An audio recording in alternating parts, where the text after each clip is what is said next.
Field marshal Asim Munir کی راولپنڈی میں اہل تشیع علماء کرام سے ملاقات۔ ISPR کے مطابق قومی سلامتی اور سماجی ہم آہنگی میں علماء کے کردار پر تبادلہ خیال۔ فیلڈ مارشل عاصم منیر کا اتحاد، رواداری اور مذہبی ہم آہنگی پر زور کہا۔ اتحاد، رواداری اور قومی یکجہتی کے فروغ میں علماء کا کلیدی کردار ہے۔ غلط معلومات اور فرقہ وارانہ بیانیے کی روک تھام کے لیے علماء اپنا کردار ادا کریں۔ پاکستان کے خلاف افغان سرزمین کا استعمال کسی صورت برداشت نہیں۔ دہشت گردوں اور ان کے ٹھکانے جہاں کہیں بھی ہوئے نشانہ بنایا جائے گا۔ افغان طالبان اپنی سرزمین پاکستان کے خلاف استعمال ہونے سے روکیں۔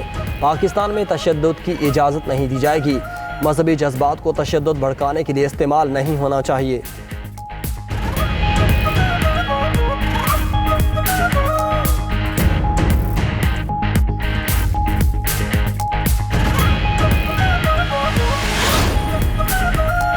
علماء و مشائخ نے قومی یکجہتی اور اتحاد کے لیے خصوصی پیغامات بھی جاری کیے۔ مذہب کے نام پر تشدد کی شدید مذمت۔ امن و استحکام کے قیام کے لیے ریاستی اداروں کی بھرپور حمایت کا اعادہ۔ علماء و مشائخ نے دفاع وطن کے شہداء کی قربانیوں کو خراج عقیدت پیش کیا۔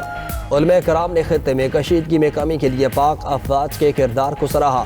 دہشت گردی کے خلاف جنگ ہماری اپنی جنگ ہے۔ نوجوان کسی ریاست مخالف سرگرمی کا حصہ ہرگز نہ بنے۔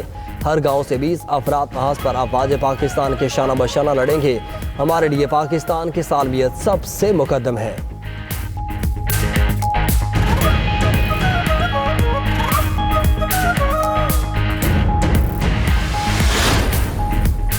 کراچی میں ایک بار پھر بارش شروع، طوفانی بارش سے تباہی، دیواریں چھتیں گرنے سمیت مختلف حادثات۔ 19 افراد جاں بحق کے الیکٹرک فیڈرز ٹرپ ہونے سے کئی علاقے بجلی سے محروم ہو گئے۔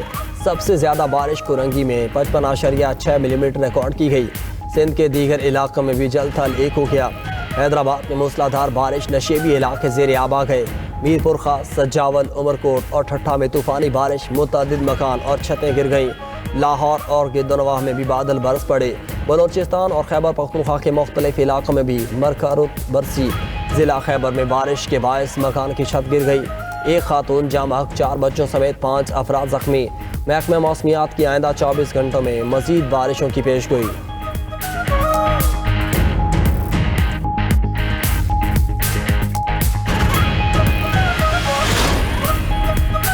سعودی دارالحکومت میں عرب و اسلامی ممالک کے وزرائے خارجہ کا اجلاس، خلیجی ممالک پر ایرانی حملوں کی مذمت، سول انفراسٹرکچر، ایئرپورٹس اور تیل تنصیبات پر حملے ناجائز قرار، ایران سے حملے بند کرنے کا مطالبہ۔ مشترکہ اعلامیے میں کہا گیا کہ ایران ہمسایہ ممالک کے خلاف جارحیت روکے اور اپنے ہرمز کو عالمی تجارت کے لیے محفوظ بنائے۔ خطے کے امن و استحکام کے لیے ایران کو ہمسایہ ممالک کی احترام کی پالیسی اپنانا ہوگی۔ اقوام متحدہ کے آرٹیکل 51 کے تحت خلیجی ریاستوں کو دفاع کا مکمل حق حاصل ہے۔ اجلاس کے موقع پر وزیر خارجہ اسحاق ڈار کی ترک ہم منصب سے ملاقات۔ ترجمان دفتر خارجہ کے مطابق دونوں فریقین کا خطے میں بدلتی صورتحال پر تبادلہ خیال۔ دونوں وزرائے خارجہ کا قریبی روابط کاری برقرار رکھنے پر اتفاق۔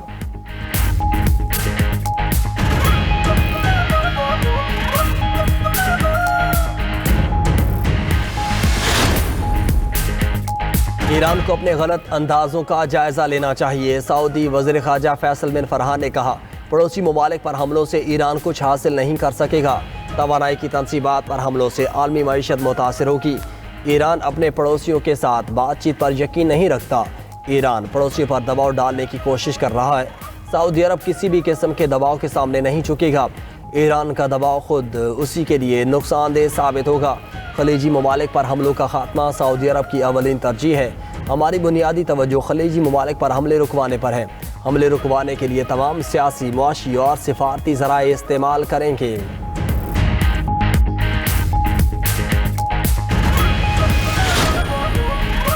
ایران کے خلیجی ممالک میں حملے جاری، ریاض میں رہائشی مقام پر میزائل کا ملبہ گرنے سے 4 افراد زخمی۔ سعودی وزارت دفاع کا کہنا ہے کہ مشرقی صوبے میں گیس پلانٹ پر دوسرا ڈرون حملہ ناکام بنا دیا گیا۔ توانائی تنصیب کے قریب آنے والے 5 ڈرونز تباہ کر دیے گئے۔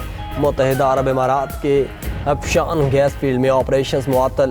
ابوظہبی میڈیا آفس کے مطابق باب آئل فیلڈ کو بھی نشانہ بنایا گیا، کوئی جانی نقصان نہیں ہوا۔ بغداد ایئرپورٹ کے قریب امریکی سفارتی مرکز پر راکٹ حملہ۔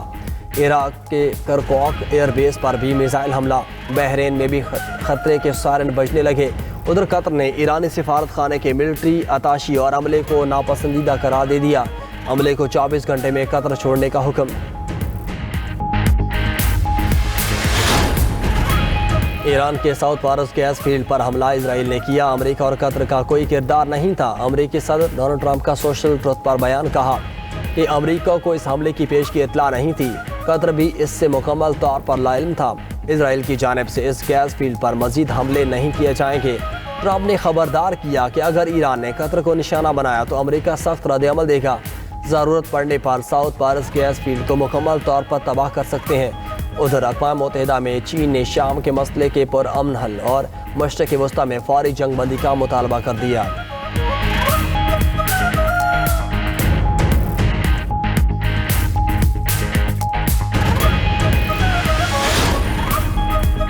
وزیر اعلیٰ پنجاب کی بس اسٹینڈ تجارتی مراکز کی فل پروف سیکیورٹی بنانے کی ہدایت، چاند رات پر بازاروں میں اضافی نفری تعینات کرنے کا حکم، ہراسانی کے سدباب کے لیے ویمن پولیس اسکواڈ کی گشت کی ہدایت کر دی۔ وزیر اعلیٰ مریم نواز نے روڈز پر ون ویلنگ کی روک تھام کے لیے کڑی نگرانی کا حکم دیا، بس اور وین کی ونڈ اسکرین پر مقررہ کرایہ نامہ آویزہ کرنے کی بھی ہدایت۔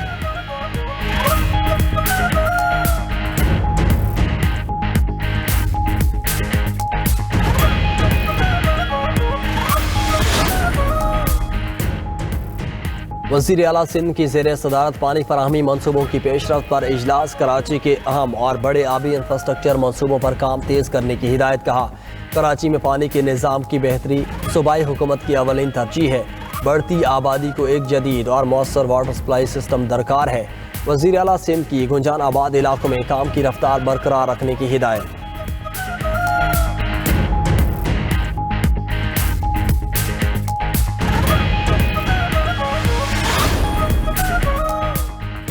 وزیر اعلیٰ خیبر پختونخوا کے زیر صدارت ٹیپٹا کا اجلاس، وزیر اعلیٰ خیبر پختونخوا سہیل آفریدی کا کہنا ہے حکومت نوجوانوں کی فلاح پر اربوں روپے خرچ کر رہی ہے۔ وزیر اعلیٰ سہیل آفریدی کی اسکلز ڈیولپمنٹ پروگرام پر مؤثر عمل درآمد کی ہدایت، کہا ٹیپٹا کے تحت اقدامات دورست نتائج کے حامل ہیں، ٹھوس حکمت عملی کے ساتھ آگے بڑھنے کی ضرورت ہے۔ رورل اکنامک ٹرانسفارمیشن پروجیکٹ پر عید کے فوری بعد تفصیلی اجلاس طلب۔